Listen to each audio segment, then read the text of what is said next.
ने कहा कि आपने जब बैंक से पैसा उधार लिया तो इसके साथ साथ क्या डिसाइडेड हो जाएगा, वापस पे करने का टाइम पीरियड, राइट।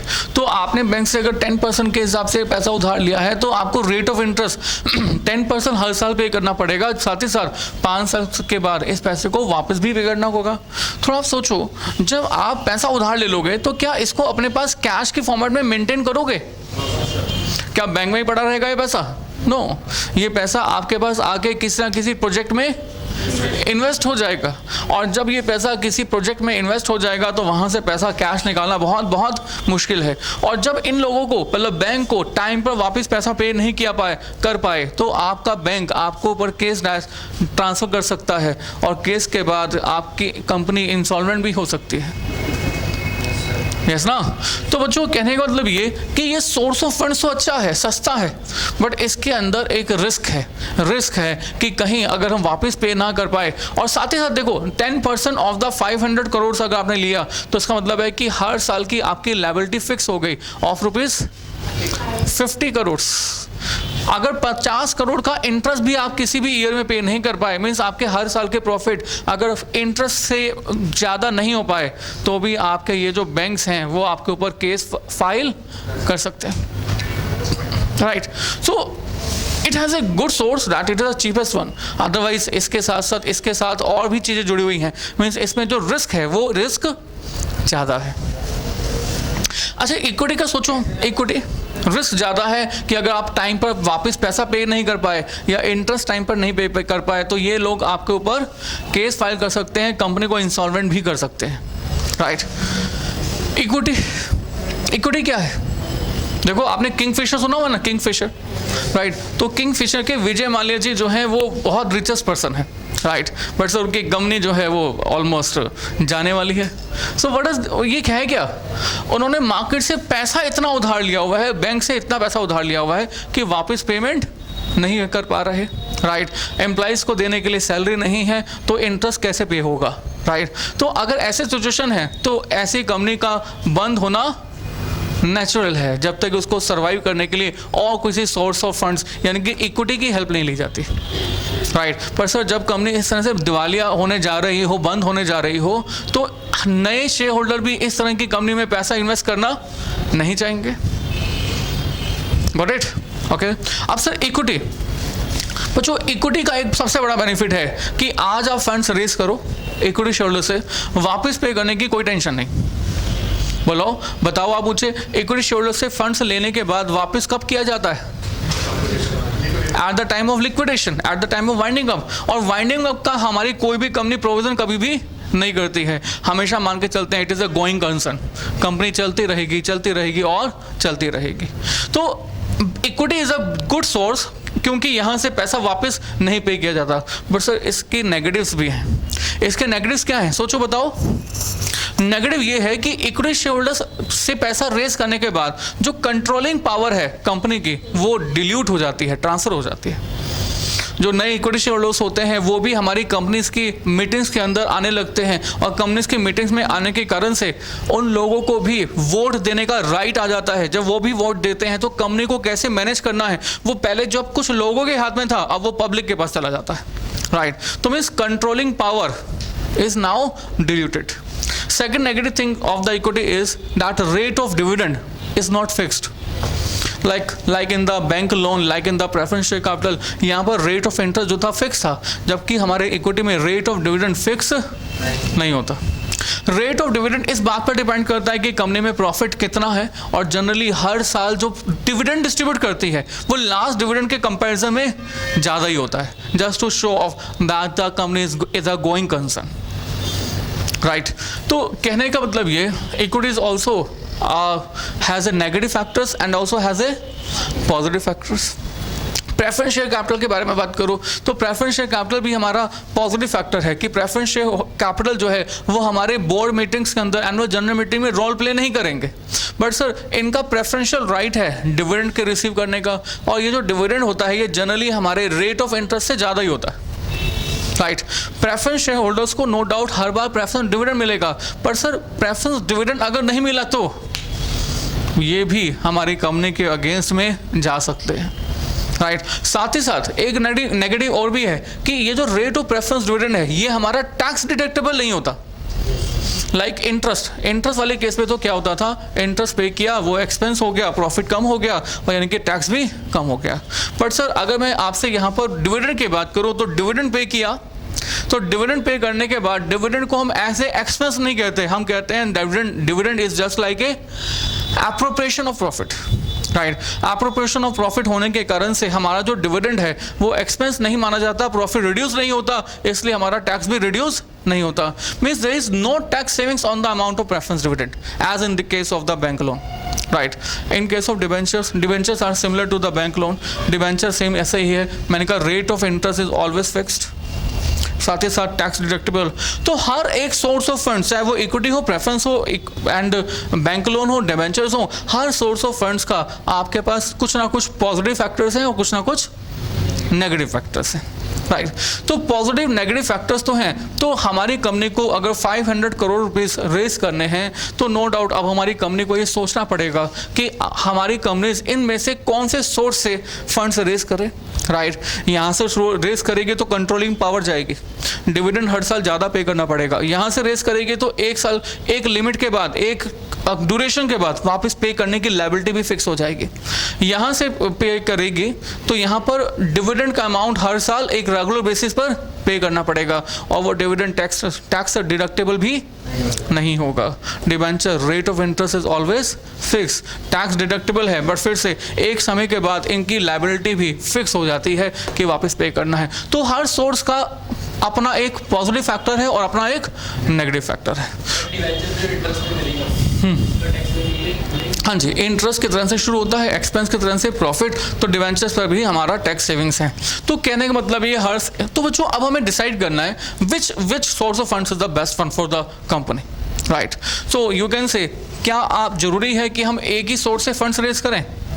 बोलो, this is not compulsory, we can make the different combinations, right. We can make the combination कि हम आधा पैसा इक्विटी से रेस करेंगे, आधा पैसा यहाँ से। We can make a combination 50% यहाँ से, 25%। We can make a combination that 3:2:1। So we can form different combinations, right. तो इन सभी के सभी डिफरेंट कॉम्बिनेशन में से कौन सा कॉम्बिनेशन हमारी कंपनी के लिए द बेस्ट है, that we have to decide. I think clear, right. अब सर दी बेस्ट कॉम्बिनेशन जो है ना वो कैसे डिसाइड होगा, ये हमारे डिफरेंट कंपनीज के अपने मोटिव के ऊपर डिपेंड करती है। लाइक हमारी कंपनी जो है वो कंट्रोलिंग पावर को डाइल्यूट नहीं करना चाहती, तो ऑब्वियसली वो इक्विटी को रेस नहीं करेगी। हमारी कंपनी जो है अपने हर साल की लायबिलिटी को भी फिक्स नहीं करना चाहती। अगर हर साल की लायबिलिटी को फिक्स नहीं करना चाहती तो ये 3 सोर्स ऑफ फंड्स जो हैं वो बेस्ट नहीं है। तो इस केस में equity is the best fund, हर साल की लायबिलिटी फिक्स नहीं होगी, राइट। सो हर कंपनी के ऊपर डिपेंड करता है कि उसका फ्यूचर थीम क्या है, फ्यूचर मोटिव क्या है, वो क्या सोचती है कि क्या किस फॉर्मेट में, किस डायरेक्शन में जाएगी। But sir from our theoretical point of view, हम अपने चैप्टर्स के अंदर हमें फाइंड करना होगा optimum capital structure. I repeat, we have to find out this from the theoretical point of view, from the bookish point of view. Optimal capital structure. Practically speaking, they are doing this. They are increasing the funds as per their future motive. Got it? But now the question is which combination to be formed. This is now we have to decide. तो इसके लिए हमें क्या form करना होगा? Optimum capital structure. अब ये optimum capital structure क्या होता है ये हमें डिसाइड करना है, right? So optimum capital structure is the capital structure at which we have to follow either of the two or both of the two things. Number 1, overall cost of capital. Overall cost of capital should be yes please minimum. Overall cost of capital should be minimum. Or number 2, yes please, ये दूसरा हो सकता है। देखो, या तो ये हो सकता है कि हम ओवरऑल कॉस्ट ऑफ कैपिटल पे कंसंट्रेट करें, या ये हो सकता है that the market value, I repeat, market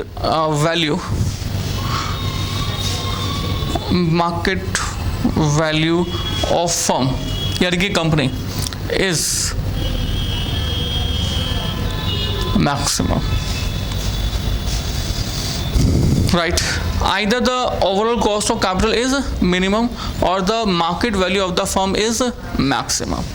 right अब आप कहोगे सही market value of the firm कैसे निकालते हैं, ये ओवरऑल कॉस्ट ऑफ कैपिटल कैसे फाइंड करते हैं. राइट तो बच्चों अगर आपने कॉस्ट ऑफ कैपिटल कभी किया हुआ है तो कॉस्ट ऑफ कैपिटल चैप्टर के अंदर overall cost of capital find करने का आपको एक बेसिक फॉर्मूला बताया गया था. आपको कहा गया था वहाँ पर that overall cost of capital is equal to D upon D plus E plus P into K D plus E upon D plus E plus P into क्या है ये K E plus P upon D plus E plus P into K P. बच्चों you know this? हाँ जी, I think yes. Right otherwise अभी हम इसके बारे में बात करेंगे. राइट ओके एंड दूसरी चीज़ क्या बताई, market value of the firm. ये market value of the firm क्या होती है, मैंने कहा मुझे मार्केट वैल्यू ऑफ फर्म निकालनी है.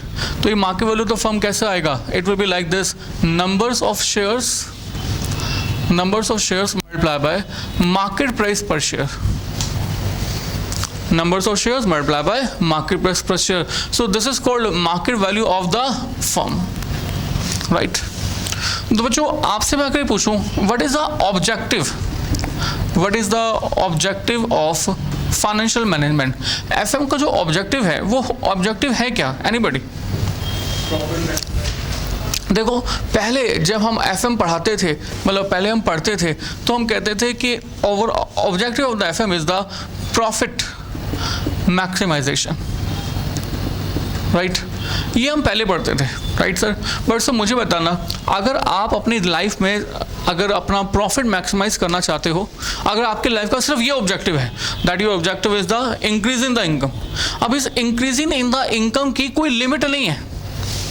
इसके लिए आप अपनी लाइफ में रिस्क इतने ज़्यादा लोगे कि बस आपका प्रॉफिट बढ़ जाए. राइट आई थिंक तब आप अपना प्रोफेशनल कोर्स करोगे ही नहीं. आप प्रोफेशनल कोर्स करने ही नहीं वाले. क्यों नहीं करने वाले? क्योंकि आपको मालूम है आपका ऑब्जेक्टिव क्या है, प्रॉफिट मैक्सिमाइजेशन. एक काम करते हैं, हमारे जैसे जितने भी लोग हैं जिनका ऑब्जेक्टिव प्रॉफिट मैक्सिमाइजेशन है, वो एक टीम बना लेंगे और टीम बनाने के बाद कोशिश करेंगे किसी तरह से इंटरनेट पे वायरस फैलाया जाए. राइट जब इंटरनेट पर वायरस फैलाएंगे और उसका एंटीवायरस भी हमारे पास होना चाहिए. राइट तो जहाँ पर वायरस होगा वहाँ पर एंटीवायरस की जरूरत पड़ेगी, लोग हमसे एंटीवायरस लेने आएंगे और इस तरह से हमारे पास बहुत सारा प्रॉफिट आएगा. नंबर 1. नंबर 2, यह एक काम करेंगे, अगर आपको इंटरनेट की नॉलेज नहीं है तो कोई बात नहीं, हम लोग टीम बनाकर किसी एटीएम को लूटने की कोशिश करेंगे. भाई एटीएम से लोग जो है पैसा निकाल के हमेशा जाते हैं, एटीएम को नहीं तो उस बंदे को लूट लेंगे. इससे क्या हो जाएगा, प्रॉफिट मैक्सिमाइजेशन. राइट तो बताओ क्या आपके लाइफ में भी आपका ऑब्जेक्टिव प्रॉफिट मैक्सिमाइजेशन का है? बोलो नो. सिर्फ प्रॉफिट मैक्सिमाइजेशन के ऑब्जेक्टिव पर कोई भी लाइफ, कोई भी कंपनी, कोई भी ऑर्गेनाइजेशन रन नहीं करती. अगर प्रॉफिट मैक्सिमाइजेशन का ऑब्जेक्टिव होता तो पढ़ लिख कर प्रॉफिट क्यों अर्न कर रहे हैं? कुछ ना कुछ टेक्निक लगाते. राइट कुछ ना कुछ स्कीम्स लगाते हैं और स्कीम लगा के प्रॉफिट कमाते. अगर मान लो हमारी कंपनी का ऑब्जेक्टिव प्रॉफिट मैक्सिमाइजेशन का है तो कंपनी की बस पॉलिसी होनी चाहिए कि प्रोडक्ट को कस्टमर को चेप दो और उसके बाद चाहे उसको सेटिस्फेक्शन मिले या ना मिले. राइट तो क्या ऐसे में क्या हमारी कंपनी लॉन्ग टर्म में प्रॉफिट को कमा सकती है? नो. तो only and only profit maximisation is not the objective of the company, क्योंकि प्रॉफिट मैक्सिमाइजेशन अपने आप में कोई एक कंप्लीट सेंटेंस नहीं है. आप ये बोलो profit maximisation in the long term, ये एक कंप्लीट सेंटेंस है. तो क्योंकि अगर आप प्रॉफिट मैक्सिमाइजेशन शॉर्ट टर्म में करना चाहते हो तो लॉन्ग टर्म में नहीं कर सकते, और अगर लॉन्ग टर्म में करना चाहते हो तो शॉर्ट टर्म में नहीं कर सकते. राइट तो प्रॉफिट मैक्सिमाइजेशन को पहले कहा जाता था कि ये आपका हमारे एफएम का बेसिक ऑब्जेक्टिव है, बट बच्चों अब इसको अपना एफएम का ऑब्जेक्टिव नहीं कहा जाता. हम कहते हैं कि objective of the FM is the wealth maximisation. Wealth maximisation क्या है? Wealth maximisation. So wealth maximisation का मतलब क्या हुआ? वेल्थ मैक्सिमाइजेशन मतलब that the company should have the maximum to maximum market value of the firm. और ये wealth maximisation value of the firm highest किस तरह से करें, हम लोग मार्केट नंबर्स ऑफ शेयर्स को यस प्लीज मल्टीप्लाई कर देंगे मार्केट प्राइस पर शेयर से, और अगर market price per share highest हुआ तो हमारे हर शेयर होल्डर की जो वेल्थ होगी वो भी हाईएस्ट होगी, बढ़ती जाएगी, राइट। और sir market price per share जो है वो मार्केट में जो कोट करता है वो किस बात पर डिपेंड है, डिमांड एंड सप्लाई, है ना। अगर हमारी कंपनी में फ्यूचर से रिलेटेड गुड न्यूज़ हैं तो हमारे शेयर की मार्केट प्राइस हाँ जी ज़्यादा होगी, और अगर हमारे कंपनी के अंदर कुछ भी बैड न्यूज़ है, मैंने कहा हमारे 5 डायरेक्टर कंपनी के जो मेन जो हमारी कंपनी रन करते थे वो चले गए, दुनिया से चले गए, गुड न्यूज़ और बैड न्यूज़, तो हमारी कंपनी के शेयर प्राइस पर क्या इफेक्ट पड़ेगा, विल गो डाउन।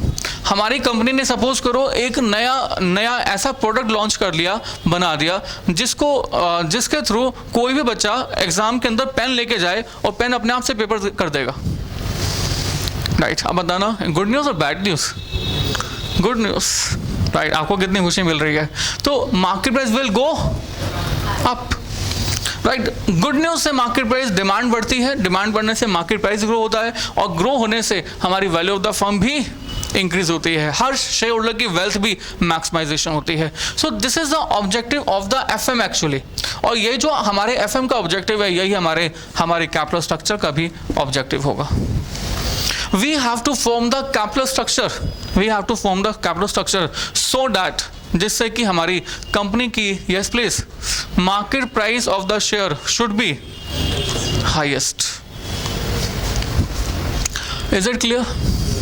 अच्छा, तो नाउ द क्वेश्चन इज कि सर ये मार्केट प्राइस फाइंड कैसे करेंगे और साथ ही साथ ओवरऑल कॉस्ट ऑफ कैपिटल को कैसे फॉर्म करेंगे।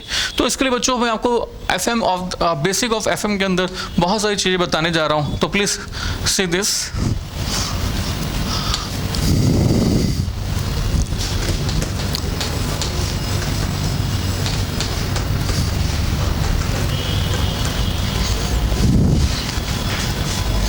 हाँ जी सुनिए, मैंने कहा बच्चों मैंने एक स्टेटमेंट ऑफ इनकम बनाई, स्टेटमेंट ऑफ इनकम, राइट। अब ये स्टेटमेंट ऑफ इनकम बनाई ऑन डिफरेंट कैपिटल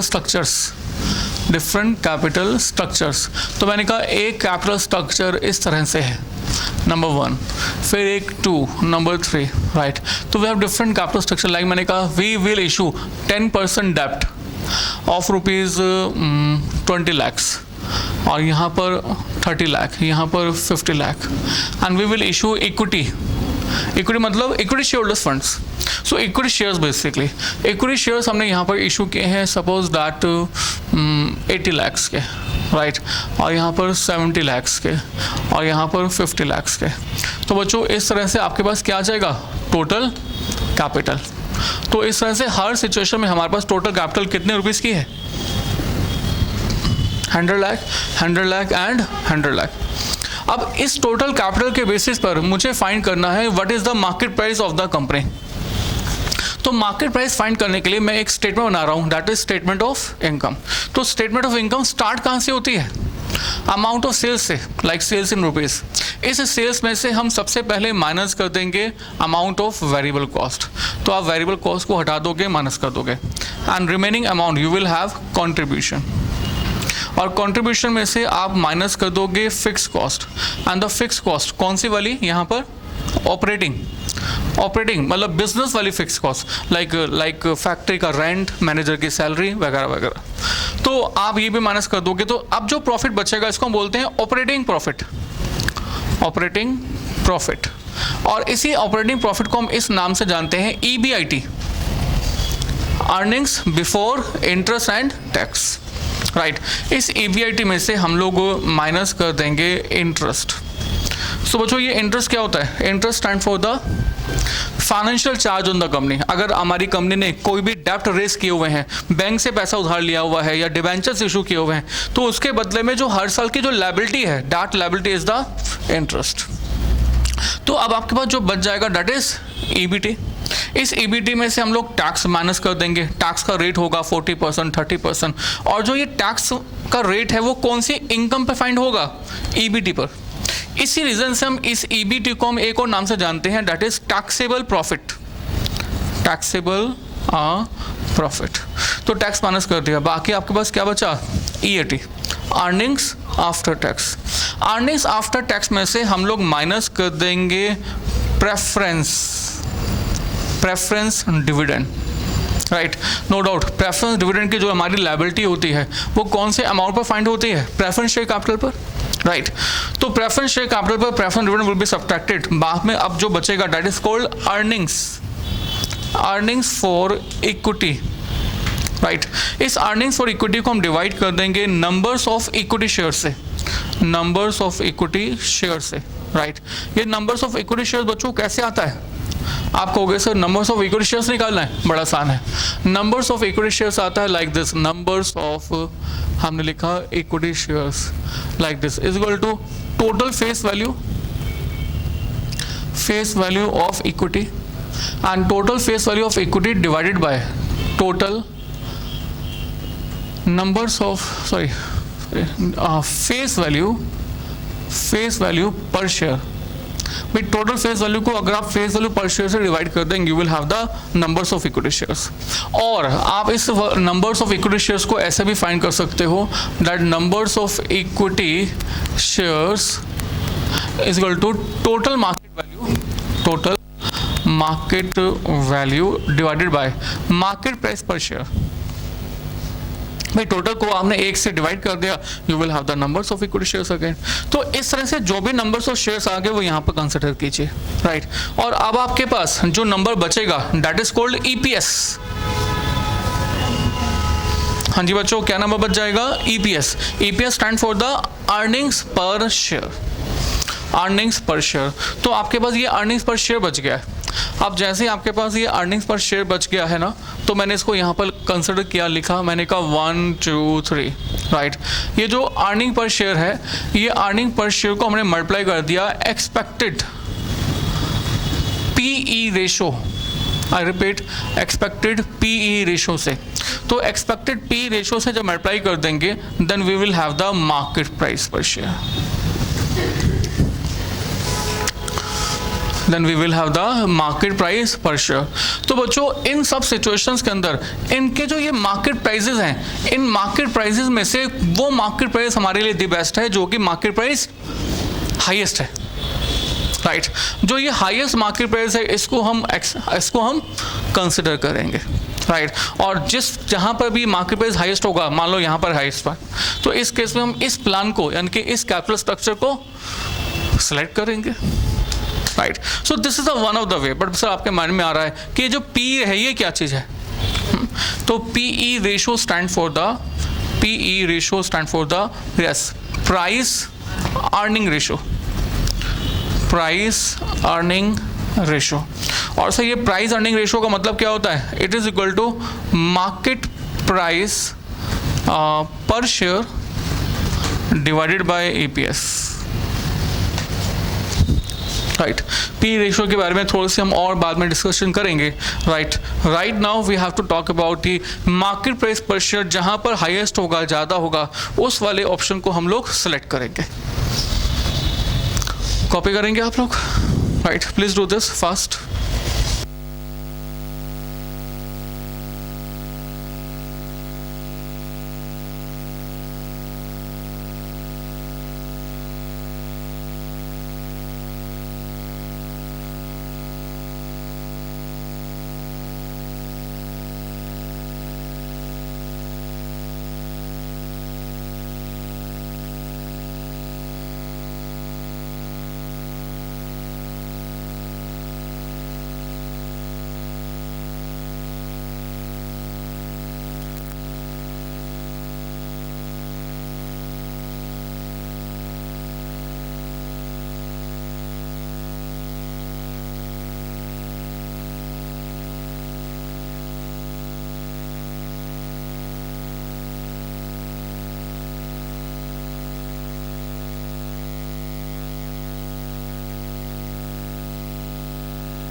बच्चों थोड़ा फास्ट कॉपी करिए, do this fast and we have to see the question number 9th after this.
हाँ जी बच्चों, done.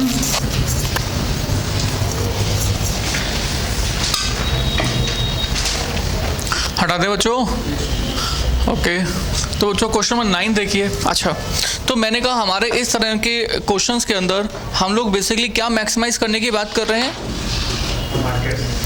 Market price per share. We are going to maximise the market price per share. But sir हमेशा market price ही maximise करना है, वो इस बात पे डिपेंड करता है कि पीई रेशो हमें क्वेश्चन में गिवन है या नहीं। लाइक सपोज करो कभी कभी ऐसा होता है कि हमें ये एक्सपेक्टेड पीई रेशो क्वेश्चन में गिवन नहीं होती। आपसे अगर ये पी रेशो गिवन नहीं है तो सर अब हम क्या कैपिटल स्ट्रक्चर को मैक्सिमाइज करने के बारे में बात ही नहीं कर सकते। So in this case we will maximize the, yes please, EPS। तो जिस सिचुएशन में हमारा EPS मैक्सिमाइज होगा उस केस को हम लोग ऑप्टिमम कैपिटल स्ट्रक्चर कहेंगे, और हेयर हम लोग सजेस्ट करेंगे कि हमारे पॉइंट ऑफ व्यू से यही हमारे लिए दी बेस्ट है। बिकॉज अल्टीमेटली जो ऑर्गेनाइजेशन है वो ऑर्गेनाइजेशन किससे बिलोंग करती है? बोलो, ऑर्गेनाइजेशन किससे बिलोंग करती है? इक्विटी शेयरहोल्डर से, राइट। तो अगर इक्विटी शेयरहोल्डर से हमारी ऑर्गेनाइजेशन बिलोंग करती है तो इक्विटी शेयरहोल्डर्स का ही प्रॉफिट सबसे हाईएस्ट होना चाहिए, and the highest profit of the equity shareholder is will be denoted with the name EPS. So EPS should be maximized in this case. Easy? हाँ जी बच्चों, राइट। तो बच्चों अगर आप ये समझ गए हैं तो अब क्वेश्चन नंबर 9th देखिए, 9th कीजिए। Just say this question number 9th।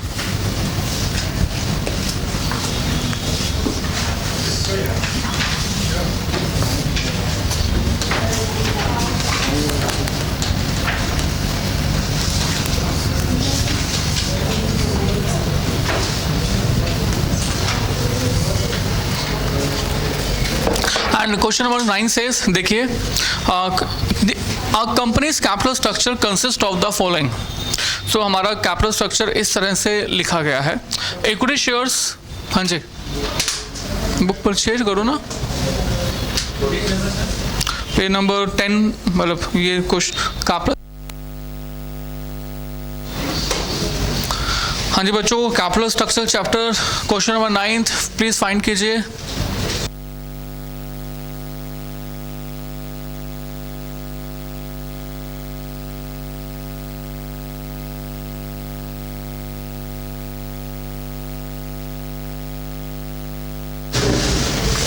हाँ जी बच्चों, question number 9 says a company's capital structure consists of the following। we have equity shares of ₹100 each। तो 100 रुपीज़ का एक शेयर है, और कितने रुपीज़ का अमाउंट ऑफ इक्विटी है? 20 लाख का। Retain earnings we have 10 lakh, 9% preference shares we have 12 lakh, 7% debentures we have 8 lakh. ठीक है, टोटल हो गया 50 lakh. The company's earnings before interest and tax is at the rate of 12% on its capital employed, which is likely to remain unchanged after the expansion। कहता है कि हम ये मान के चलते हैं कि हमारा जो EBIT फ्यूचर में मेंटेन रहेगा वो कितना रहेगा? 12%। और 12% of what? Of its capital employed. देखिए पहले जो टोटल कैपिटल एम्प्लॉयड है, कैपिटल एम्प्लॉयड किसे कहते हैं? Funds invested in the business from any source, चाहे वो इक्विटी से हो, चाहे वो प्रेफरेंस से हो, चाहे वो डिवेंचर से हो, किसी भी सोर्स से हो, that is basically capital employed. तो हमारे इस क्वेश्चन के अंदर इक्विटी शेयर्स भी हैं, रिटेन अर्निंग भी है, 9% प्रेफरेंस शेयर्स भी हैं, 7% डिवेंचर्स भी हैं, और इनका जो टोटल है that is basic the amount of capital employed, right. फिर से बच्चों मैं आपको बता दूं, मैंने कहा capital employed means capital employed means equity share capital, retained earnings plus preference share capital plus debt means amount invested in business, amount invested in business। तो जो ये amount invested in business है इसी को हम क्या कहते हैं? capital employed। तो क्वेश्चन ने कहा कि हमारी कंपनी का जो earning before interest and tax होगा that will be 12% of its capital employed which is likely to remain unchanged after the expansion, जो कि एक्सपेंशन के बाद बदलेगा नहीं। The expansion involves additional finance of rupees 25 lakh for which following alternatives are available to it। कहता है कि 25 लाख रुपए की हमें और जरूरत है जो कि हम इतने नीचे लिखे गए सोर्सेज से रेस करेंगे। तो number 1, we will issue 20,000 equity shares at a premium of rupees 25 per share. तो 25 रुपये प्रीमियम के साथ 20,000 इक्विटी शेयर्स इशू करेंगे। तो बच्चों 25 रुपये प्रीमियम है तो फेस वैल्यू कितने रुपीज़ की है? आपके पास ऊपर की तरफ लिखा हुआ है ना टेबल के अंदर equity share of rupees 100 each, तो 100 रुपीज़ है फेस वैल्यू, 100 रुपीज़ है फेस वैल्यू, और 25 रुपये प्रीमियम, यानी कि एक शेयर हम कितने में इशू करने जा रहे हैं? 125। तो 125 रुपीज़ में एक share and 20,000 numbers of equity shares, then total value is, multiply कर दीजिए, 25 lakhs, right. So number 2, issue of 10% preference share. तो हम लोग 10% प्रेफरेंस शेयर्स इशू करेंगे। इशू ऑफ 8% डिबेंचर्स इशू करेंगे 8%, and it is estimated that PE ratio in case of the equity shares, preference shares and debentures financing would be 21.4, 17 and 15.7। तो बच्चों basically क्या दे दिया इन्होंने? हाँ जी, पीई रेशो। तो इन्होंने पीई रेशो दे दिया, कहा कि इक्विटी वाले केस में, प्रेफरेंस वाले केस में, डिबेंचर वाले केस में ये वाला पीई रेशो फ्यूचर में मेंटेन हो सकता है, राइट। तो कहता है it which of these alternatives of the financing would you recommend and why if the income tax rate is 50%। तो बताइए आप इन सभी के सभी फाइनेंस के में से कौन सा सोर्स ऑफ फंड्स रेज करना चाहते हो? आई थिंक समझ गए। क्या फाइन करेंगे? Market price per share. तो मार्केट प्राइस फाइंड करने के लिए मुझे सबसे पहले क्या चाहिए? ईपीएस। और ईपीएस के लिए मुझे क्या फॉर्म करना पड़ेगा? Income statement, right. तो मुझे इनकम स्टेटमेंट फॉर्म करनी होगी, उसी के बाद मैं यहाँ पर basically expected market price find कर सकता हूँ। तो बच्चों कुछ सोर्स ऑफ फंड्स तो ऑलरेडी हमारे पास दिए हुए हैं, like we have equity share capital of rupees 100 each. तो ये ऑलरेडी एग्जिस्टिंग है, और एग्जिस्टिंग के अंदर आपके पास रुपीज़ इन लैक्स जो है कितने रुपीज़ का है? 20 lakhs। And then retain earnings we have कितने रुपीज़ का? 10 lakhs का। And 9% preference share capital we have कितने रुपीज़ का? 12 lakhs का। 7% डेप्ट वी हैव कितने रुपीज़ का? 8 लाख का। और इस तरह से इनको टोटल कर दिया, this is 50 lakh. This is existing capital employed, existing capital employed. इतने तो हैं ही, राइट। इसके बाद हम लोग और नए सोर्स ऑफ फंड्स कितने रेज करना चाहते हैं? 25 lakh. And we have 3 sources, मतलब 3 सोर्सेज आपके पास अलग अलग क्वेश्चन के अंदर गिवन है। और ये 3 सोर्सेज आपके पास क्या क्या है? हाँ जी, you have equity 20,000 shares at the rate of, yes please, 125। और यहाँ पर next is 10% preference share capital of rupees 25 lakh. और थर्ड में है 8% डिबेंचर डेप्ट ऑफ रुपीज़ कितने बचेगा? कितने रुपए का? 25 लाख का। तो इस तरह से बच्चों आपके पास 25 लाख रुपए का अमाउंट और रेज हो जाएगा। तो इससे आपके पास टोटल कैपिटल एम्प्लॉयड कितने रुपीज़ की हो जाएगी? 50 लाख पहले से थी, 25 लाख की और हो गई, तो कितने रुपीज़ की हो गई? 75 lakhs, राइट। तो you will have the total capital employed of rupees 75 lakhs। तो कैपिटल एम्प्लॉयड तो 75 लाख ठीक है।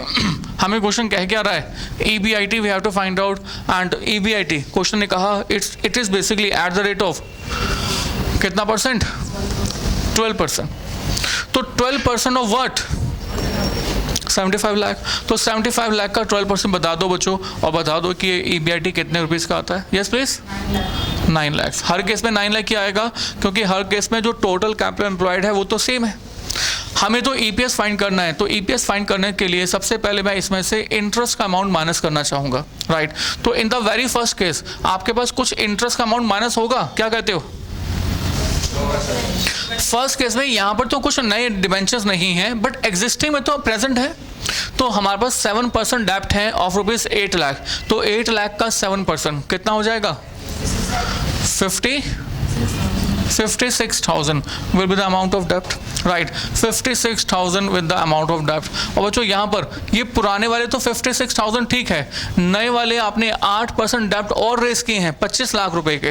तो 25 लाख का 8% ऑन एग्जिस्टिंग, हमने क्या लिखा, ऑन, ये तो है एग्जिस्टिंग के लिए, एंड ऑन न्यू फंड्स, तो दिस इज बेसिकली 8 लाख का 7%। कितना बता बच्चे, सिर्फ 25 लाख का 7%, सॉरी 25 लाख का 7%, कितना, 2 lakhs, it's rupees 2 lakhs। 8%, right, 8% same है, ओके। तो बच्चों इस तरह से आपने ये इंटरेस्ट का अमाउंट EBIT में से माइनस कर देना है। तो बाकी जो बच जाएगा that is EBT, right. Please subtract this and give me the value, कितना आता है, 8,44,000 माइनस कर दीजिए 8,44,000 एंड माइनस कर दीजिए 6,44,000। I think fine. और जो ये EBT आ गया, इस EBT में से हम लोग क्या माइनस कर देंगे, tax, and tax at the rate of what, question ने कहा हुआ है 50%। तो 50% जो है टैक्स माइनस करना है। 844 का 50%, it will be 422,000 and again 422,000 and 322,000, right? and remaining you will have, बाकी जो बच जाएगा that is EAT, सेम इतना ही अमाउंट बच जाएगा 4,22,000 and again 3,22,000 and EAT में से हम लोग माइनस क्या कर दें, प्रेफरेंस डिविडेंड, राइट। और ये प्रेफरेंस डिविडेंड फर्स्ट केस में हमने कोई नए प्रेफरेंस शेयर्स तो इशू किए नहीं हैं, और अब आपके पास 12 लाख का कितना बच्चों, 9%, how much, 108,000। And next case में यहाँ पर तो कोई, अच्छा नए प्रेफरेंस शेयर इधर भी इशू हुए हैं, तो 25 लाख का 10% प्लस 108,000। तो बच्चों ये अमाउंट कितना हो जाएगा, 250। 2,50,000 तो नए वाले पर और 1,08,000 पुराने वाले पर, तो टोटल मिला दो, बता दो 358,000, राइट। और नेक्स्ट वाले केस में नए प्रेफरेंस शेयर्स तो है नहीं, पुराने जो प्रेफरेंस शेयर्स हैं उनका 9% हमने ऑलरेडी फाइंड किया था 108,000। तो बच्चों जो भी अमाउंट ऑफ प्रेफरेंस डिविडेंड आएगा दैट विल बी सब्ट्रैक्टेड, तो हटा भी दिया हमने। बाकी जो बच जाता है that is basically now earnings for equity, right. बताना बच्चों कितना बच जाता है, 3,15,000 and then 14, okay. Next, yes please, only 64, okay. 214,000। तो बच्चों आपके पास अर्निंग्स फॉर इक्विटी बच गया। अब इस अर्निंग्स फॉर इक्विटी को हम किससे डिवाइड कर देंगे, नंबर्स ऑफ शेयर से। सो नंबर्स ऑफ शेयर से डिवाइड करके आपके पास आ जाएगा EPS, राइट। और हम यही करने जा रहे हैं, like we have in the very first plan, second plan and the third plan. आपको मैंने इस वाले अर्निंग्स फॉर इक्विटी को रिपीट कर रहा हूँ बच्चों, मैं आपको रिपीट करने की जरूरत नहीं है। Earnings for equity and this is 314,000 and 64,000 and 214,000, right. इसको हम डिवाइड कर देंगे नंबर्स ऑफ इक्विटी शेयर से, राइट। ये जो नंबर्स ऑफ इक्विटी शेयर्स होगा ये कितना कंसिडर होगा, क्या कहते हो? Numbers of equity shares basically जो हम इशू करेंगे। अच्छा यहाँ पर क्या नए इक्विटी शेयर इशू किए? यस 20,000, तो 20,000 ले लो यहाँ पर। नो ये तो नए वाले हैं, ये तो नए वाले हैं। हमने ऑलरेडी ओरिजिनल भी तो कुछ इक्विटी शेयर्स इशू किए हुए हैं, तो हमारे नंबर्स ऑफ इक्विटी शेयर्स होंगे this one plus old one. और सेकंड वाले ऑप्शन में सिर्फ और सिर्फ पुराने वाले, थर्ड वाले ऑप्शन में सिर्फ और सिर्फ पुराने वाले, right. So we have to divide it by numbers of equity shares. और नंबर्स ऑफ इक्विटी शेयर्स के लिए मैंने एक छोटे सा वर्किंग नोट बना दिया है। मैंने कहा existing numbers of equity share. बच्चों जैसे कि आपको बताया था कि नंबर्स ऑफ इक्विटी शेयर्स आप कैसे फाइंड करोगे? Total face value divided by face value per share, right. Total face value divided by face value per share. अब बच्चों ये जो टोटल फेस वैल्यू है वो कितने रुपीस की है? 20 lakh. And the face value per share कितने रुपीस की? 100। एंड इट विल बी कितना बचे? 20,000। तो पुराने नंबर्स ऑफ शेयर्स 20,000 है। तो बच्चों पुराने शेयर्स 20,000, नए शेयर्स भी 20,000। तो यानी कि यहाँ पर आपके जो टोटल नंबर्स ऑफ शेयर्स हो जाएंगे वो कितने हो जाएंगे? 40,000, राइट। और सेकंड वाले ऑप्शन के अंदर फिर से आपने कोई नए इक्विटी शेयर्स तो इशू किए नहीं हैं। अगर आपने कोई नए इशू नहीं किए तो पुराने वाले इक्विटी शेयर्स ही आपके नंबर्स ऑफ इक्विटी शेयर्स होंगे। नए इक्विटी शेयर्स तो इशू किए नहीं हैं तो पुराने वाले शेयर्स ही आपके नंबर्स ऑफ इक्विटी शेयर्स होंगे। तो इस तरह से आप इनको डिवाइड कर दीजिए और आपके पास क्या आ जाएगा? EPS।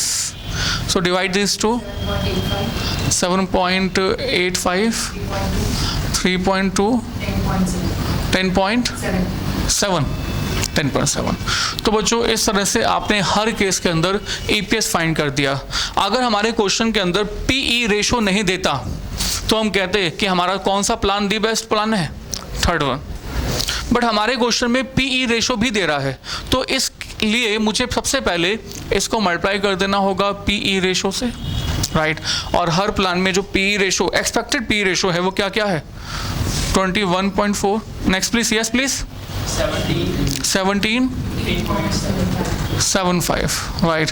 तो आपके पास PE रेशो ये सब है, तो आप इनको मल्टीप्लाई भी कर देंगे and you will have the market price per share. Multiply this to 167.99 and multiply this to 34.4 and then multiply 168.5.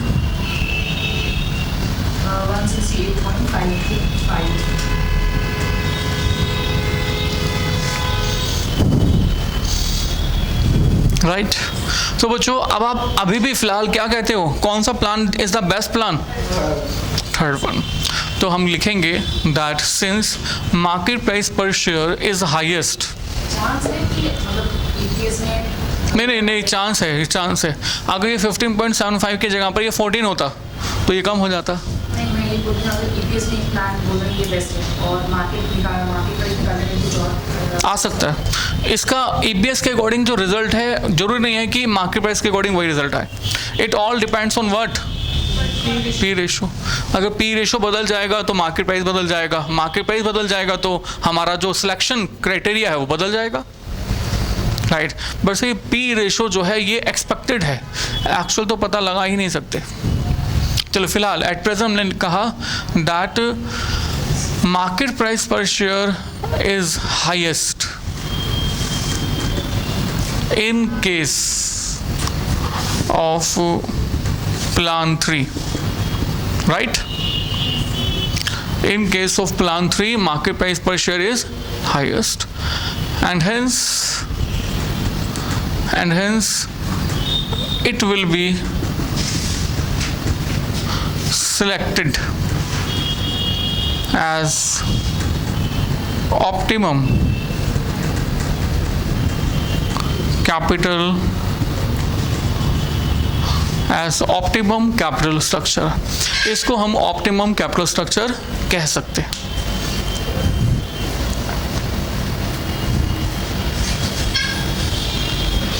Copy कर लीजिए। डन।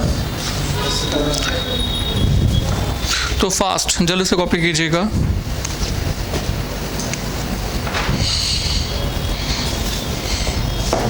बच्चों फिर से ये थ्योरिटिकल है, practically it is not possible. Practically it is not possible because of the reason, because of the two reason. Number one, फिलहाल तो question के अंदर पी रेशो दे दी, right. Practically P ratio find करना it's not a small work, it's a very very hard work, right. और जब हम पी रेशो निकालते हैं वो एक्चुअल आएगा ये भी कोई कंपल्सरी नहीं है। आप ये मान के चलो पी रेशो इतना मुश्किल है, इतना मुश्किल जितना कि आपका रिजल्ट क्या होगा ये बताना। Can you tell me what is the result of your examination?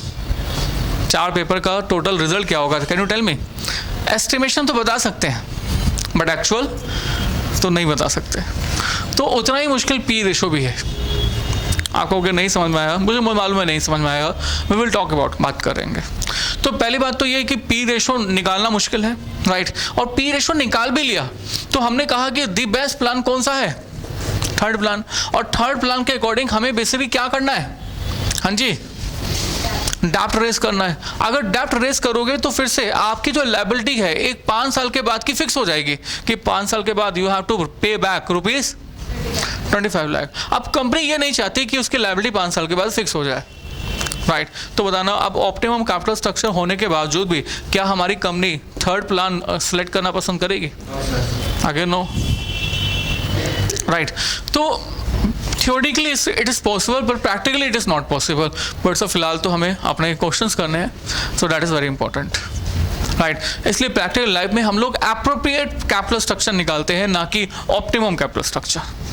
जो भी हमारी कंपनी के लिए उस समय के हिसाब से बेस्ट होता है, that will be the best one, right. So this is the first part and then we are proceeding. हटा दें? अभी भी नहीं?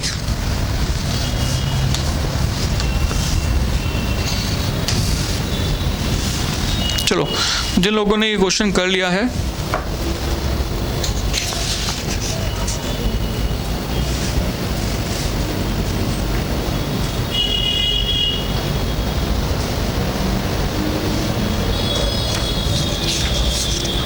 हाँ जी, वो लोग क्वेश्चन नंबर 2 देखें।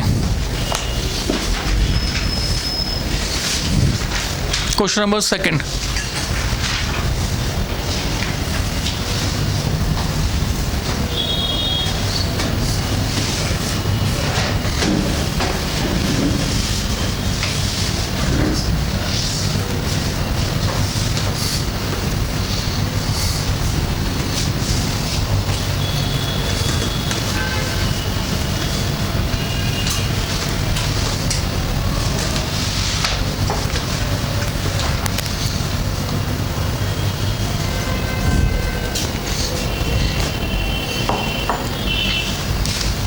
Question number 2, just read this question. देखो क्या है ये question. And question number 2 says the financing plans are being considered by ABC Limited which requires ₹10 lakh for construction of a new plant. सो हमारी company है जिसमें 3 plan जो हैं consider किए जा रहे हैं, जिसमें कि 10 लाख रुपए की हमें रिक्वायरमेंट है। It wants to maximize the EPS and the current market price of the share ₹30. So हम लोग क्या चाहते हैं कि EPS जो है वो मैक्सिमाइज हो जाए। We want to maximize the EPS, right? और हमारा current market price of the share कितने रुपीस का है? ₹30 का। It has a tax rate of 50% and the debt financing can be arranged as follows. तो debt financing इतने amount से raise की जा सकती है। देखो बच्चों, टोटल फंड्स आपको कितने चाहिए? 10 लाख। अब डेप्ट फाइनेंसिंग कितने अमाउंट से ली जा सकती है? 1 लाख रुपए तक आप डेप्ट लोगे तो आपको 10% इंटरेस्ट पे करना पड़ेगा। अगर आप 1 लाख से ज़्यादा 5 लाख तक डेप्ट लोगे तो आपको यहाँ पर 14% इंटरेस्ट पे करना पड़ेगा। अगर 5 लाख से ज़्यादा डेप्ट लोगे तो 18% इंटरेस्ट पे करना पड़ेगा। ऐसा क्यों होता है? ऐसा क्यों होता है? देखो, आप बैंक के पास गए और बैंक से आपने कहा कि सर आपको पर्सनल लोन की ज़रूरत है, तो बैंक आपको हंसते हंसते लोन दे देगा, पर उसके लिए आपको बताना पड़ेगा कि कितने का लोन चाहिए। आपने कहा that you will need just ₹50,000 as a loan, तो बैंक आपको हंसते हंसते कहेगा ये लो जी लोन ले लो और इसमें 18% का इंटरेस्ट हमें दे देना, राइट। अब आप बैंक के बाद दोबारा चले गए और दोबारा कहा कि आपको लोन चाहिए। अब जो लोन चाहिए वो 50,000 नहीं, आपको 5 लाख का लोन चाहिए। तो आपके बैंक का जो रिस्क है वो रिस्क पहले के कंपैरिजन में ज़्यादा हो गया। अगर आपके बैंक का रिस्क ज़्यादा हो गया तो इस एक्स्ट्रा रिस्क के लिए वो आपसे एक्स्ट्रा चार्ज करना चाहेगा, है ना। तो वो जो रेट ऑफ इंटरेस्ट है वो पहले के कंपैरिजन में ज़्यादा लेगा। तो जैसे जैसे रिस्क बढ़ता है वैसे वैसे बैंक की एक्सपेक्टेशन भी रेट ऑफ इंटरेस्ट की इंक्रीज होती रहती है। तो इसी के अकॉर्डिंग आपको एक स्लैब दी हुई है। इस स्लैब को आप इनकम टैक्स स्लैब की तरह से पढ़े। लाइक पहले 1 लाख तक 10%, फिर 1 लाख से 5 लाख तक 14%, 5 लाख से ज़्यादा के लिए 18%। This is the rate of interest that you will have from the bank. The 3 financing plans and the corresponding EBIT are as follows। कहते हैं कि 3 प्लान इस प्रकार हैं और इनकी corresponding एलिमेंट EBIT जो है वो इतना है। हालांकि ऐसा होता नहीं है। देखो पहले प्लान में अगर आपने 1 लाख रुपए डेप्ट से रेस किए हैं, 9 लाख रुपए किससे रेस किए हैं, क्वेश्चन ने कहा नहीं हुआ तो मानेंगे इक्विटी से, राइट। अगर 1 लाख रुपए डेप्ट से रेस किए हुए हैं तो बाकी पैसे कहाँ से, इक्विटी से। तो हमारे पास जो टोटल फंड्स आ जाएंगे वो टोटल फंड्स कितने आ जाएंगे, 10 लाख। सेकेंड प्लान के अंदर आपने 3 लाख रुपए डेप्ट से रेस किए हैं तो बाकी 7 लाख रुपीस इक्विटी से, तो फिर से आपके पास टोटल फंड्स कितने आ जाएंगे, 10 लाख। थर्ड प्लान में 6 लाख रुपए डेप्ट से रेस किए हैं, 4 लाख रुपए इक्विटी से, फिर से टोटल फंड्स कितने आ जाएंगे, 10 लाख। तो 10 लाख तो आपको हर केस में आ ही जाते हैं। तो उस पैसे को जब आप इन्वेस्ट करोगे तो क्या ऐसा होगा कि आपका जो प्रॉफिट है वो अलग अलग आ जाएगा, प्रॉफिट तो एक ही जैसा आना चाहिए। बट इस पर्टिकुलर क्वेश्चन में ये बताया हुआ है कि पहले प्लान में इतने का EBIT है, दूसरे प्लान में इतना का EBIT है, तीसरे प्लान में इतना EBIT है, अलग अलग दिया हुआ है। तो हमें क्वेश्चन की बात माननी पड़ेगी, practically it is not there, right. समझ आ रहा।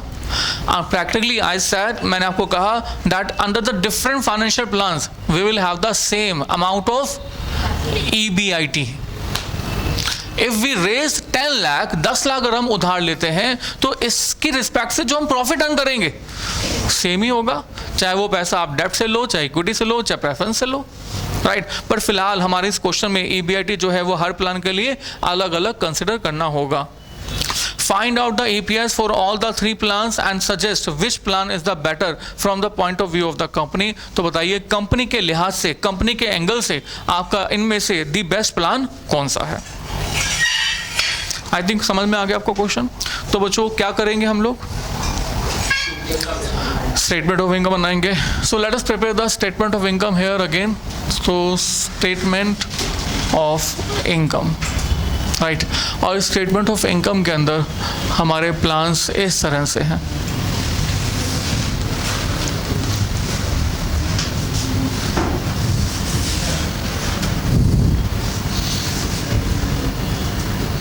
Plan 1, plan 2, plan 3, right.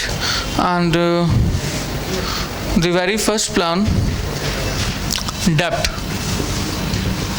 कितने रुपीस का बचे बताओ, 1 लाख का। सेकेंड प्लान के अंदर डेप्ट कितने रुपीस का, हाँ जी 3 लाख का।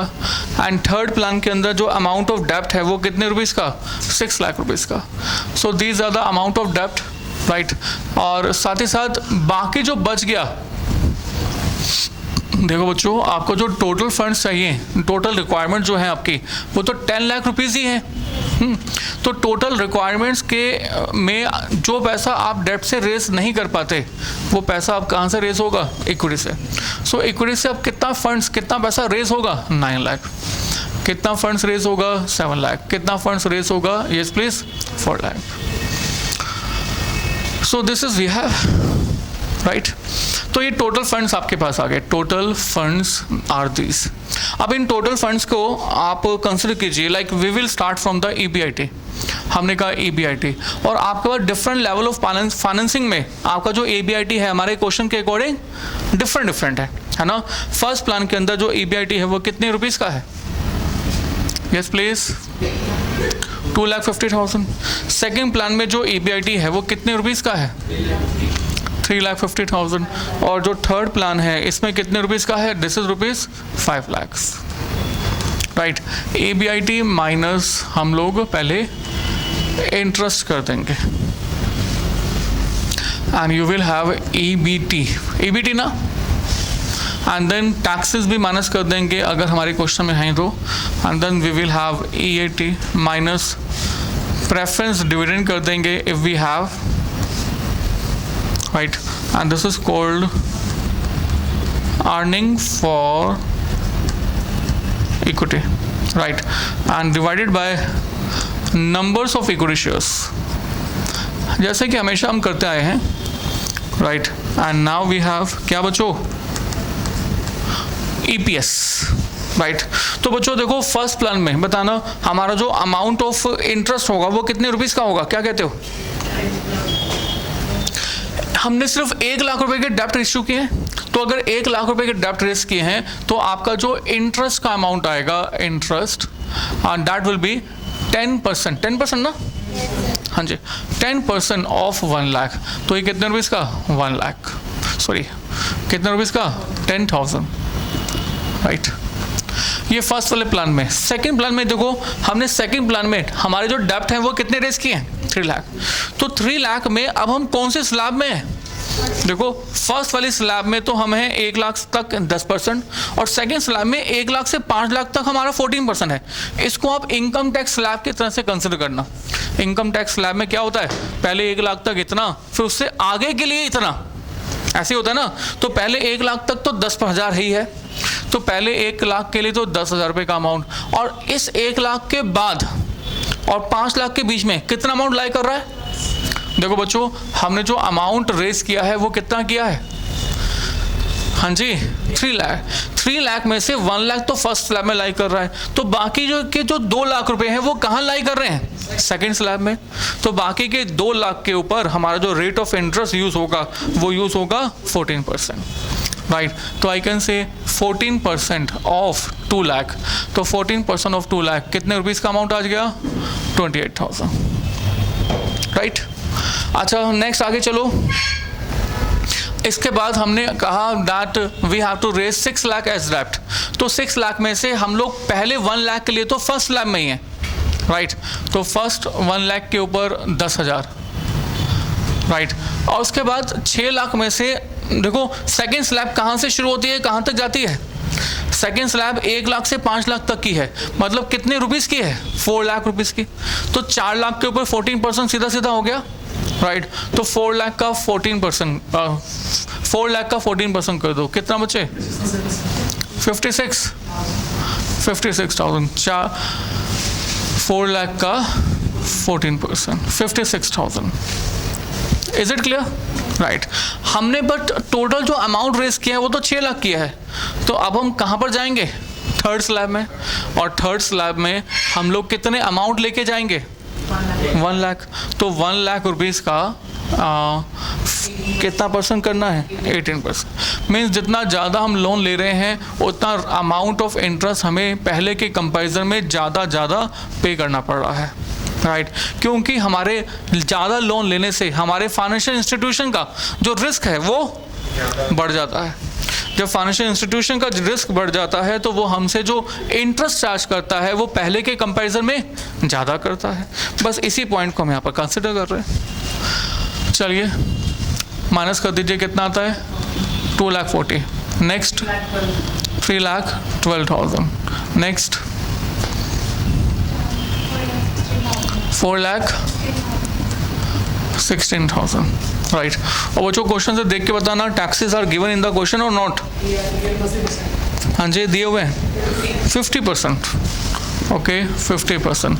तो 1,20,000 tax and 156 and 208,000 and EAT 1,20,000, 1,56,000, 208,000 minus preference dividend. So we have the preference dividend in the first plan.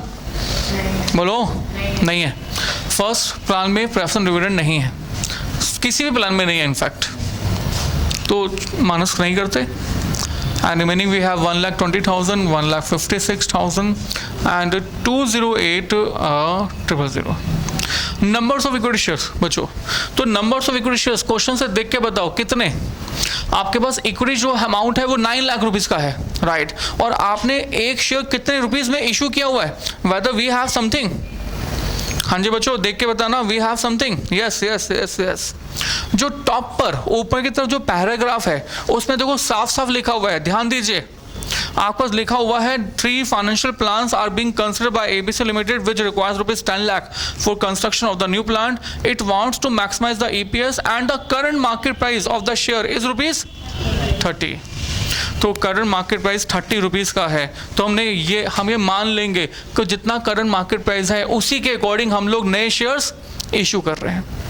I repeat, मैंने क्या कहा? मैंने कहा करंट मार्केट प्राइस जो हमें क्वेश्चन में गिवन है that is rupees 30 given, right? And we are assuming that we will issue new shares at this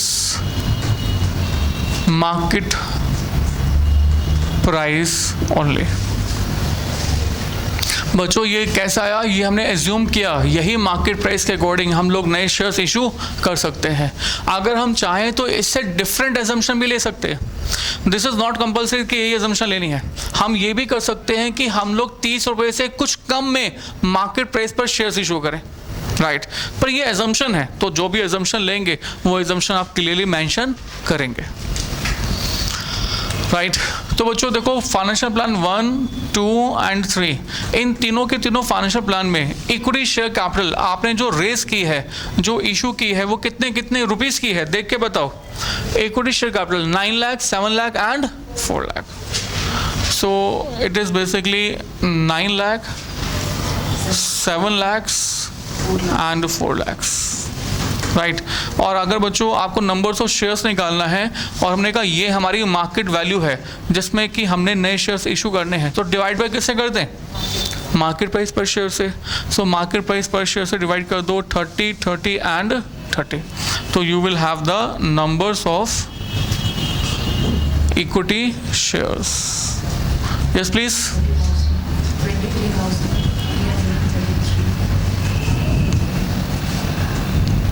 23,333। Right, तो जो नंबर्स ऑफ शेयर्स कंसिडर कीजिए, we have 30,000 again and we have 23,333 and 13,333।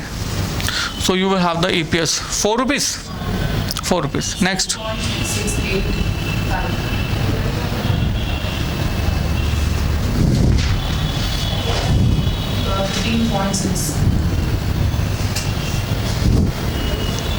15.6।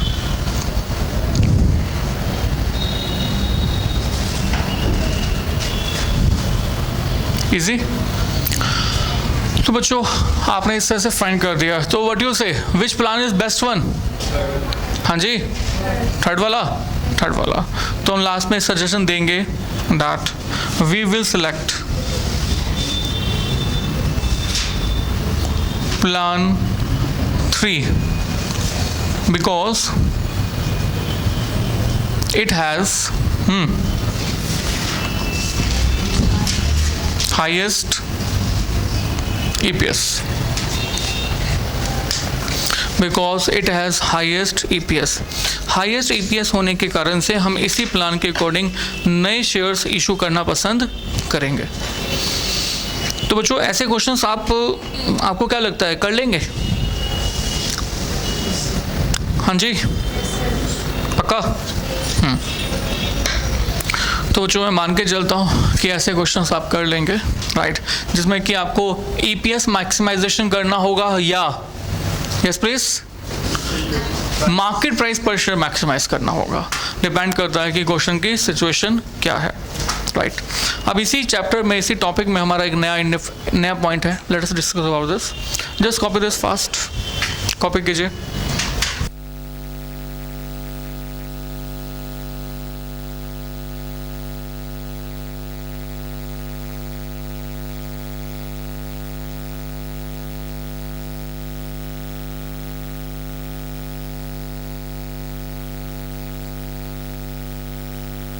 हाँ जी बच्चे, copy हो गया? थोड़ा सा फास्ट कॉपी करें।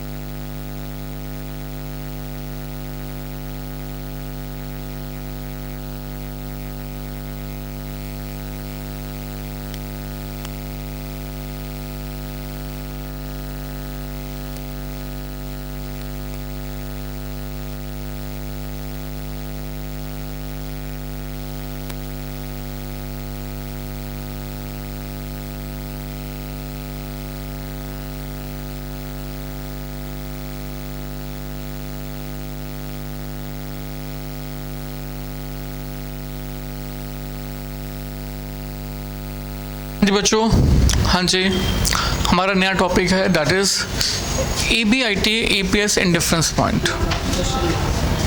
कोई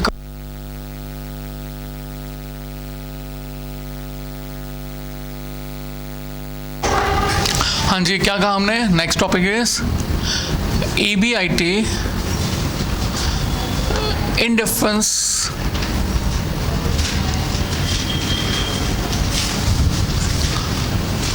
point, EBIT EPS in difference point. देखो बच्चों, आपने जब स्टेटमेंट ऑफ इनकम फॉर्म की, जब आपने स्टेटमेंट ऑफ इनकम फॉर्म की तो कहाँ से स्टार्ट किया? अच्छा, EBIT से स्टार्ट करते हैं एक बार, EBIT से, राइट। इस EBIT में से सबसे पहले क्या माइनस कर दिया? Amount of interest. Remaining you have EBT। इसमें से आपने माइनस कर दिया टैक्स, तो remaining you have EAT। Minus कर दिया आपने preference dividend, and remaining you will have earnings for equity, right. और इसको आपने डिवाइड कर दिया नंबर्स ऑफ इक्विटी शेयर्स से, तो आपके पास क्या आ गया? EPS। यही सीक्वेंस होती है ना? अच्छा, अब सर मैंने कहा ये आपका जो इनकम स्टेटमेंट बनी है, this is under the financial plan 1।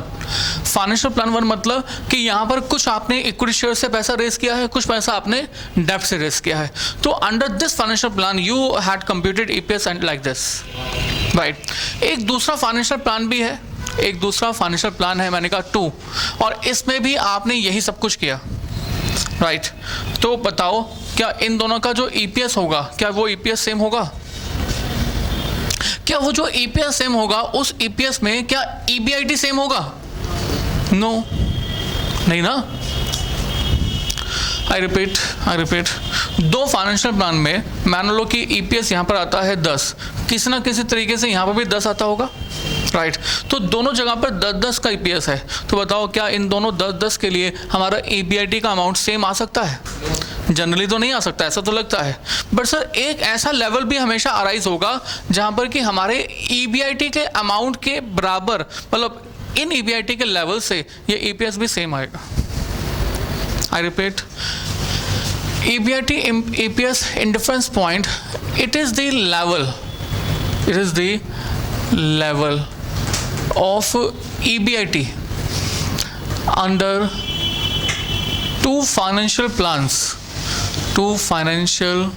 plans, ये इसको आप कह दो capital structure, under two different capital structure. It is the level of EBIT under two different financial capital structure, so that EPS will be same. तो आपको कोई sir नहीं हो सकता, लेट्स चेक इट आउट, देखते हैं ऐसा हो सकता है या नहीं, राइट। मैंने कहा सपोज करो EBIT जो है यहाँ पर X है, राइट। तो इसमें से आप इंटरेस्ट माइनस करोगे, suppose that the amount of interest is I1, right. ये जितना भी अमाउंट ऑफ इंटरेस्ट होता है वो इंटरेस्ट किस पर कैलकुलेट होता है? डेट पर, उधारी पर। तो उधारी पर आपने इंटरेस्ट जितना भी निकाला उसको आपने यहाँ पर कंसिडर कर लिया, राइट। सो ईबीटी बच गया, ईबीटी कितना बच गया, x माइनस I1।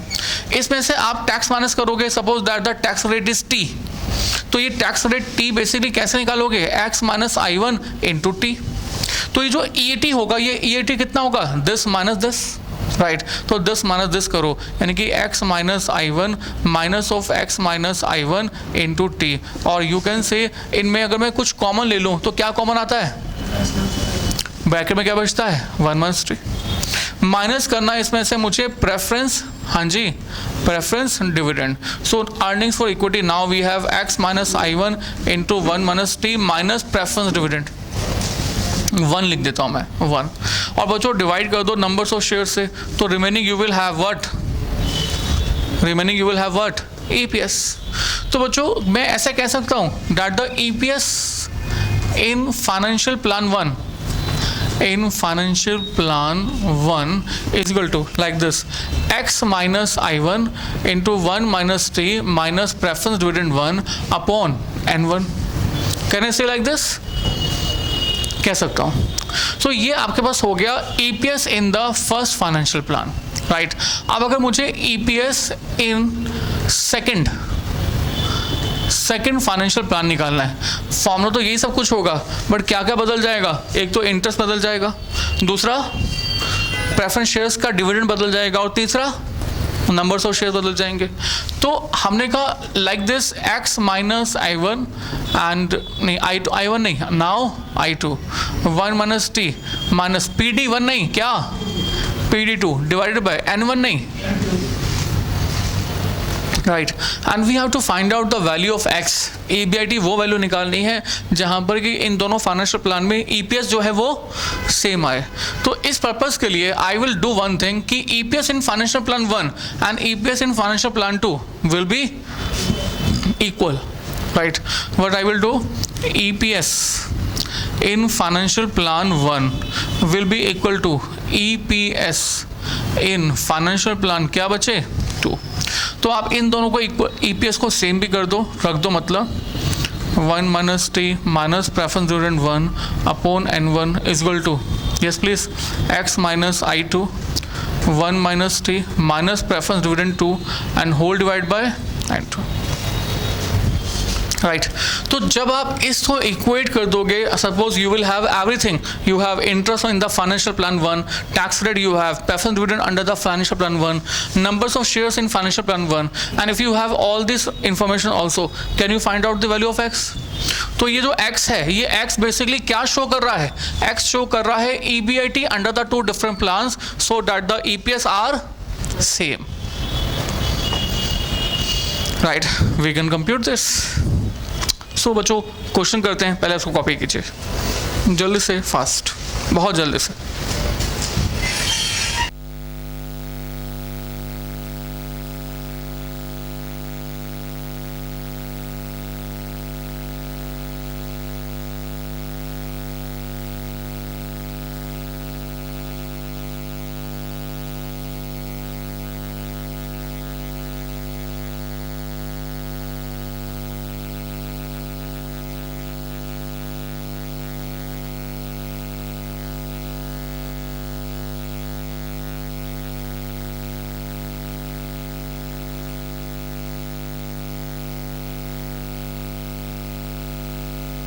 हाँ जी बच्चों, अगर आपने कॉपी कर लिया तो क्वेश्चन नंबर 4 देखिए, क्वेश्चन नंबर 4।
क्वेश्चन नंबर 4 सुनाओ।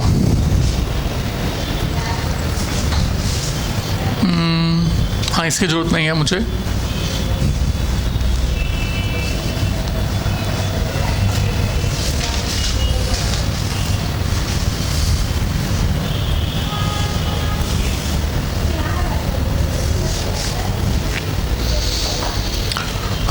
Calculate the level of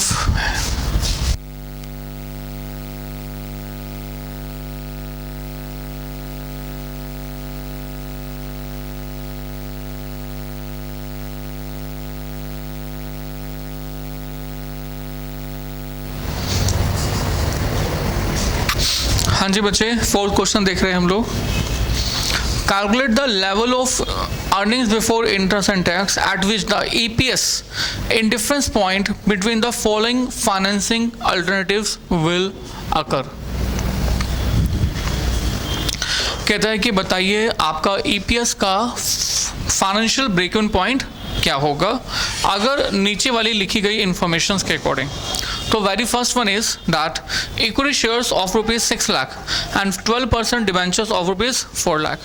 तो बच्चों हमारा फाइनेंशियल प्लान 1 है ये FP1 एंड यहाँ पर इक्विटी शेयर कैपिटल कितने रुपीज़ के हैं 6 लाख और 12% डिबेंचर्स है, 12% डेप्ट है कितने रुपीज़ का 4 लाख का। तो इस तरह से आपका जो टोटल अमाउंट ऑफ फंड्स होगा वो कितने रुपीज़ का हो जाएगा 10 लाख का। और एक दूसरा ऑप्शन है हमारे पास, मतलब we have financial plan number 2 और फाइनेंशियल प्लान नंबर 2 में लिखा हुआ है equity share capital of rupees 4 lakh.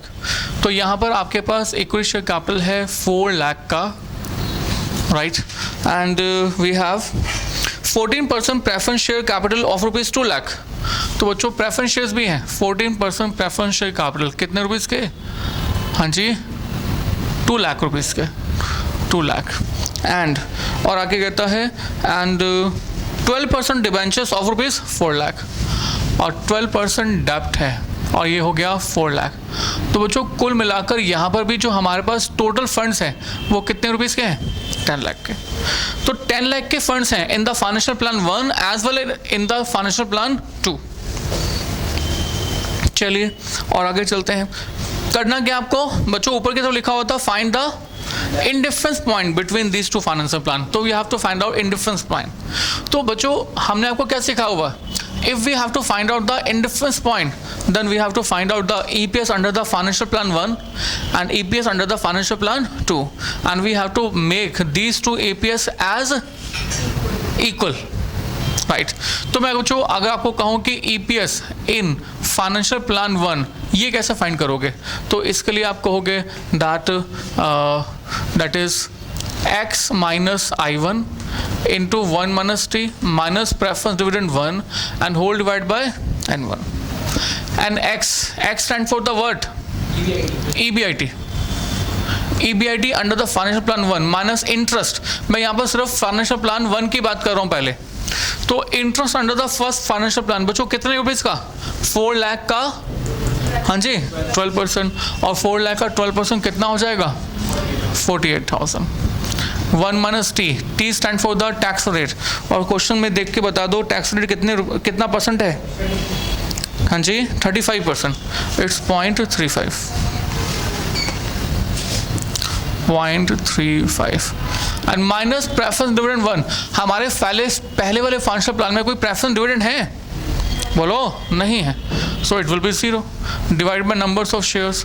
तो बच्चों नंबर्स ऑफ शेयर्स बताओ, हमारे पास इक्विटी शेयर्स था 6 लाख रुपए का और आपके numbers of shares whether we have in the question, देखो आपको लास्ट में लिखा हुआ था that the par value of the equity share is ₹10 in each case. हर केस में पार वैल्यू जो है वो 10 रुपए की है। अगर एट पार वैल्यू 10 रुपए की है तो हमारे जो इन नंबर्स ऑफ इक्विटी शेयर्स हो जाएंगे वो कितने हो जाएंगे 60,000। तो इसके लिए मैंने आपको कह दिया, यहाँ पर स्टार बना दिया और मैंने कहा that total equity is equal to ₹6 lakh and the face value per share is ₹10 and the numbers of equity shares, तो आपके numbers of equity shares जो होंगे वो कितने रुपीस के हो जाएंगे, it will be ₹6 lakh divided by 10, है ना। तो ये कितना हो जाएगा भाई,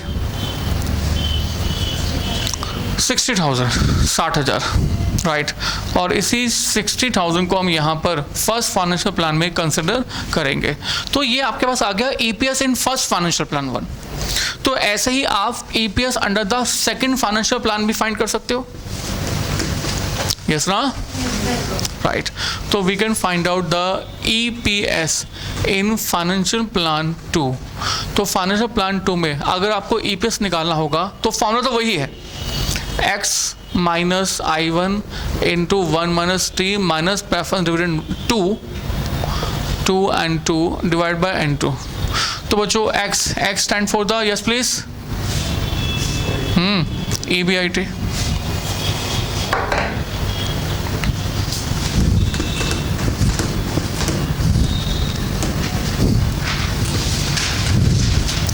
and x stand for the EBIT minus I2। बच्चों interest under the second plan, तो इंटरेस्ट जो है वो 4 लाख के और 12% निकालेंगे ना, 4 लाख का 12%, तो इट विल बी रुपीज़, कितने rupees, 40,000। 1 minus 0.35 minus preference dividend 2। तो बच्चों इस फाइनेंशियल प्लान में हमारे प्रेफरेंस डिविडेंड कितने परसेंट, कितने रुपीज़ के हैं, 2 लाख रुपए के। तो 2 लाख का 14%, कितने rupees, 28,000 and whole divided by N2. N2 stand for the numbers of shares. So numbers of shares मतलब 4 लाख रुपए के शेयर्स हैं, 10 रुपए का एक है, तो numbers of shares कितने हो जाएंगे, 40,000, right. So in this way you will have the EPS under the financial plan 2। तो जो भी है this is the है। और for indifference level, for indifference level of EBIT, तो EBIT के इंडिफरेंस लेवल के लिए हमने क्या सीखा हुआ है, EPS in financial plan 1 is equal to EPS in financial plan, yes please, 2। तो आपने जो पहले EPS निकाला था वो वाला जो EPS आप निकाला उनको इक्वेट कर देंगे। So let us equate this. तो हमने कहा this is will be EBIT minus 48,000। First number को एज इट इज लिख रहा हूँ मैं यहाँ पर, 1 minus 0.35 whole divide by 60,000 is equal to EBIT minus 48,000 and 1 minus 0.35 and minus कितने रुपीज़ का अमाउंट है ये, 28,000 divide by numbers of equity shares and the numbers of shares are 40,000।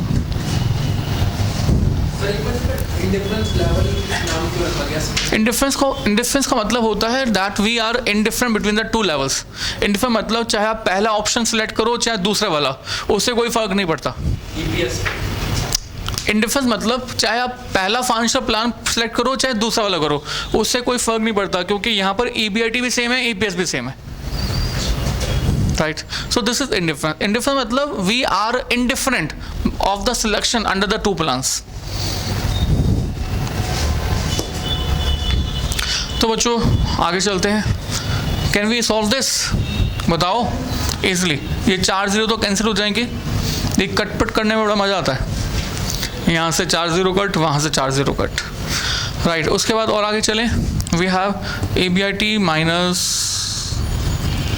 48,000 and 1 minus 0.35 whole divide by 6 is equal to EBIT minus 48,000 and 1 minus 0.35 minus 28,000 divided by कितना है, 4। तो cross multiply. अब ये मत कहना कि आगे सॉल्व करना नहीं आता, ओके। आपने फाइंड कर दिया है, right. Can I rough this portion?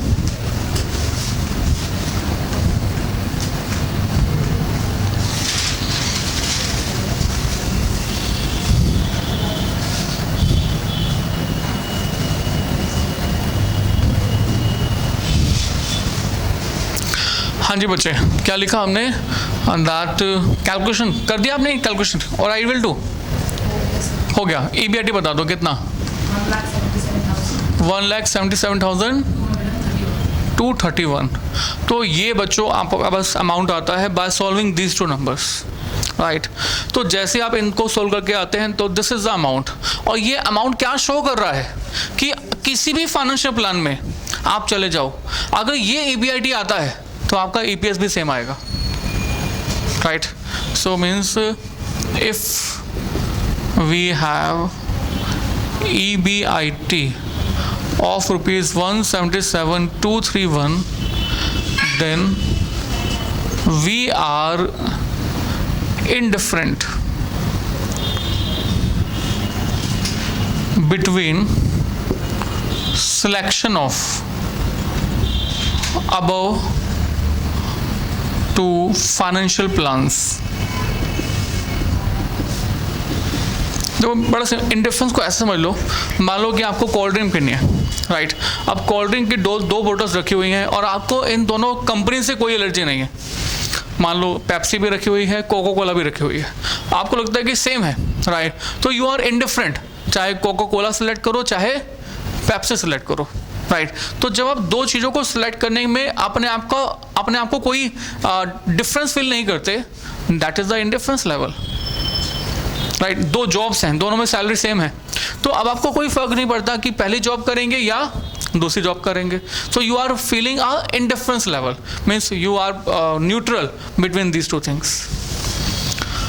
So EBIT 177,231 show करता है कि अगर इतना EBIT आए तो हम दोनों के दोनों फाइनेंशियल प्लान्स में क्या है, indifferent, we are neutral between a selection of 1 और 2, राइट। आपको अगर इसको चेक करके बताओ कि आप जो है वो सही भी कह रहे हो या नहीं।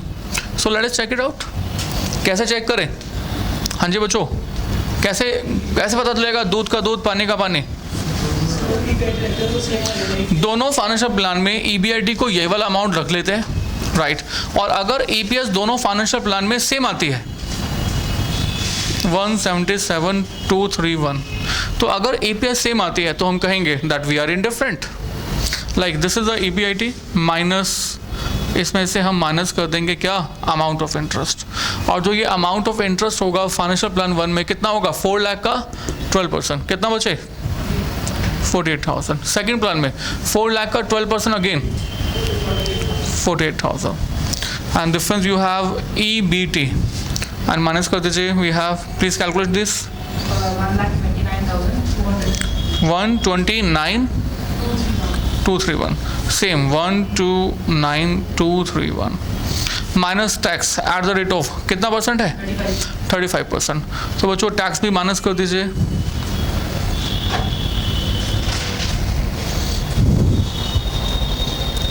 Please subtract the amount of tax, 129,231 का 35%।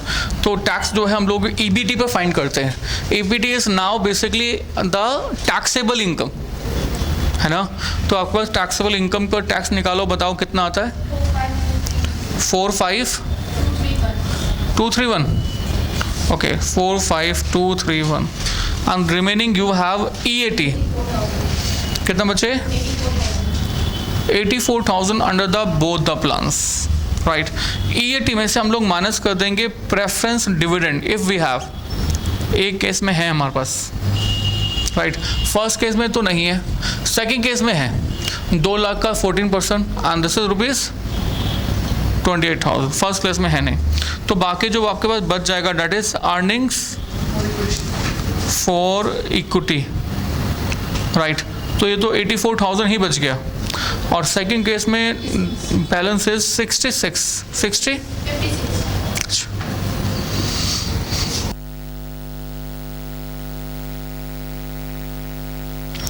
56,000, एंड देन मुझे तो EPS निकालना है ना। सो earnings for equity divided by numbers of equity shares.